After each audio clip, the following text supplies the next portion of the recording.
What's going on, guys? It is the season finale of 2021 Season 2, Week 12 now. 410 Wing Sprint Car at Weedsport. And um, one of the toughest combinations for me in terms of racing and, being consistent. I feel like in the 360, I've got a great grasp on this place. But in the 410, you've got to run the car so much. It's similar line, obviously, but it's so much different setup wise that it's a tough track to get the setup just right. It's definitely one of those tracks where you're probably going to be tweaking on the setup a little bit for your own driving style because you guys know I like to run this. I like to run this slider line, so that's kind of my way of setting up the car, and to do that, you've got to tighten the car up, obviously, because it's going to be slick, but you've also got to run it like it's you got to keep it pretty loose, and to do that, I do run only 11 stagger. I think that's the right number. Maybe 11 and a half might be the right number, but I'm gonna stick on the 11 here, and then just change things in here.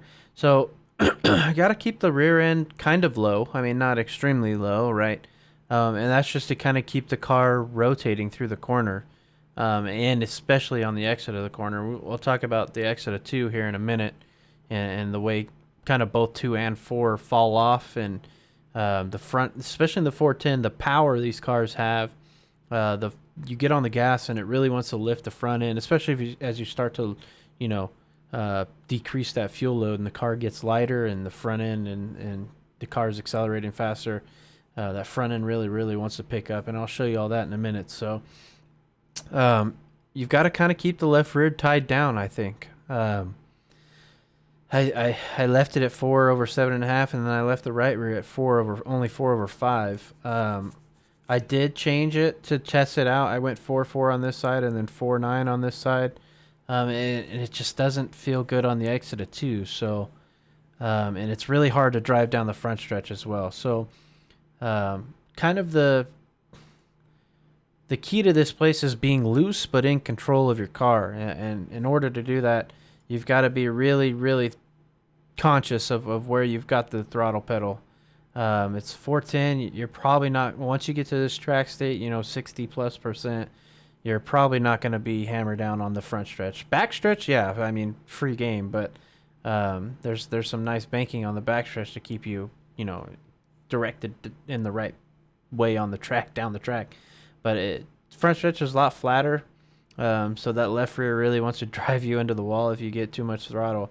And it's tricky to nail this line just right in the 410 because you've got to get slowed down so much, just basically getting out of the gas, to where you don't slide up and crush this wall. It sticks out a little bit, and then it goes back out. You can see here on the setup that is going to be posted, the car just kind of keeps rotating nicely. The front end's not really picking up. It keeps rotating on the X of the corner and driving left. And same thing over here. It gets real flat out here. You've got to get out of the gas a lot. And it sticks pretty good, up here. You can see me hitting the wall there. But that's the other thing, too. If you get too close to this wall, it will kind of... I don't know if it really damages the car, but it will, throw the left rear, or the left front like that. So that's, you gotta be mindful for that for sure. And then I did make the switch. I went to the 4/4 and then 4/9, and the car is just so hard to turn into the corner.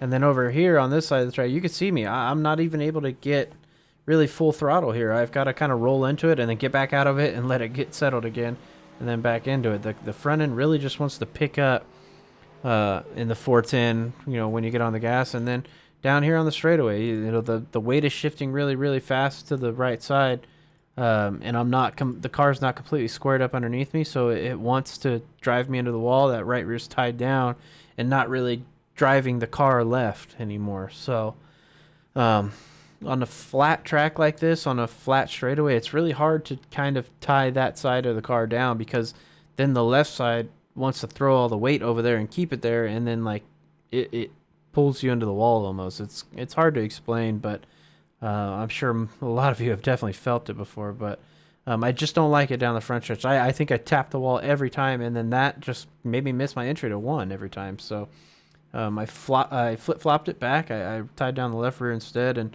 reduced that tie down in the right rear. It was way more comfortable doing it that way. On this one here, is it this one?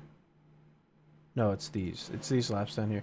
So these laps down here, I went down to like 7 gallons just to see what the car would feel like without fuel.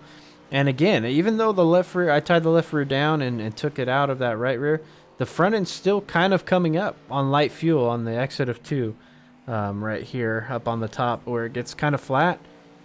So one of 2 things here. I don't know if it was this lap or not.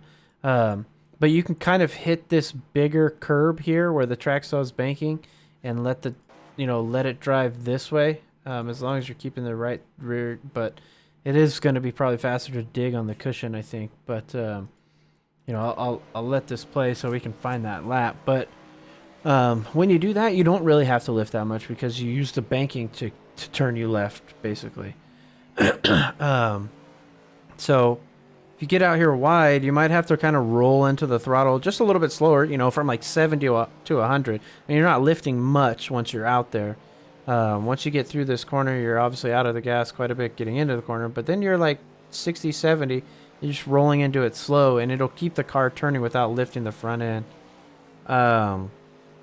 The only other thing that really sticks out to me, I don't know which lap I did it on. Oh, this was it right here. Why didn't this lap count? Oh, I hit the wall in 3 and 4. So you can see me, I put my right rear up earlier than, instead of over here, I was here. And then the car kind of just dug down the track itself, but I'm not really in the cushion anymore. I'm kind of just, this is probably going to be slick in the officials. So, and then the only other thing, I think I do it here. The wall comes in just a hair here. You can see it. I mean, it's nice and smooth, wide, and then all of a sudden, like, it cuts in right here. You can see how the point is, and kind of how it narrows up just a little bit. If it was normal, the crease right here where the dirt is, it would be like up here, back here more, and then back into the wall smooth. But it's kind of like the exit of 2, like it just juts into the track just a little bit. And you bang the right rear off of it, you're gonna go for a ride like I did. But yeah, it's probably the most technical track we have right now for being basically one line after it gets dead slick. But the bottom might come in, but there's got to be a lot of grip down there. If there's not, and you try to go down here like right now, you've got to make sure that you stay underneath all of this, and then all of this again on the exit of 2 right here. You can't be up here stuck in no man's land on the exit. You've got to be down on this line here and really letting it get all that moisture down the backstretch. And in order to do that, you've got to turn this basically into 2 corners. You get in here nice and slow, you got to enter wide, kind of roll it through the slick a little bit more, because you're not sliding through the corner, obviously. Slow down way more than this.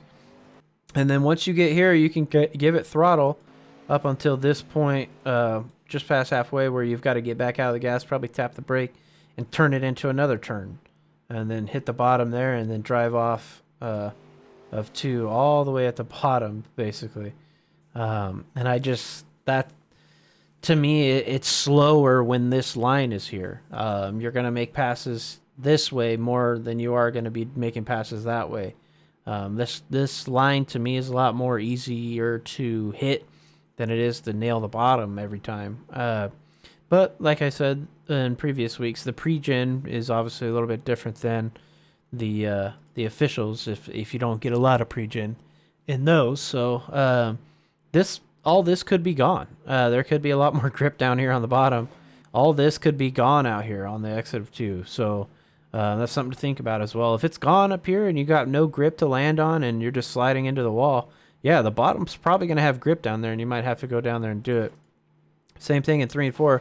if there's not a car width and a half of grip up here to dig on the cushion, uh, and if the exit of 4 isn't this slick, then you can, you can run that bottom on that side as well. But if you get a really, really slick lobby, it's probably going to be around the top like these laps have been. But yeah, that's it for this week. This week 12, 410 wings at Weedsport. I mentioned in the 360 video that, if nothing really changes on these cars in the patch for the next season, the channel's going to transition into my league race stuff. So in the replay review, I have one I need to go over and do that. And that's kind of going to be what the channel becomes. The only other things that might happen that I probably won't make videos for unless it's something, crazy that I really, really found and liked. As the weeks come by and I might be able to do an official or two. All this stuff that I've sort of... Sorry, I'm yawning. I'm tired. It's middle of the night. All this stuff that I've found kind of later in the season here, as those tracks come back up in season 3, we might be able to go through and find some things and maybe change up those official setups a little bit. But yeah, as far as the channel, it's going to be kind of my league race reviews and my league setup reviews and going over those. Got NARC on Wednesday nights, DSRL on Monday nights. Those are both 360 leagues. And then I do run the midgets on Thursdays. We're getting the tire fix for those too, so hopefully I can kind of figure those setups out a little bit more than I know. So that'll be fun. But yeah, the channel, I'm still gonna be posting, hopefully weekly, and putting things out there for you guys to watch. Like I said, I have a replay review to go over right now. That'll be up probably after these, and then yeah, week 13. I don't kind of have any plans. I'm kind of probably going to take a break because this whole rig is going to get moved out and this room's going to be remodeled. So it'll be a minute before I get back on, probably maybe week 1, week 2 of season 3. I should be able to be posting more again. But you guys have fun out there this week. Hope you had a good season 2. Hope you enjoyed the setups. It seemed like a lot of positive feedback over the whole 12 weeks. So we might be able to go back and work on the Lernerville one. I think that I hated that once, and I know a few of you did too. So maybe that's one of the tracks we need to kind of figure out more. But you guys take care. Have a good week. Enjoy week 13, man. That's the other thing too. Go out there, have fun, test dumb stuff, run hosted races, go test some stupid stuff on the cars that you like to run, and get stuff figured out for season 3. I'll see you guys out there.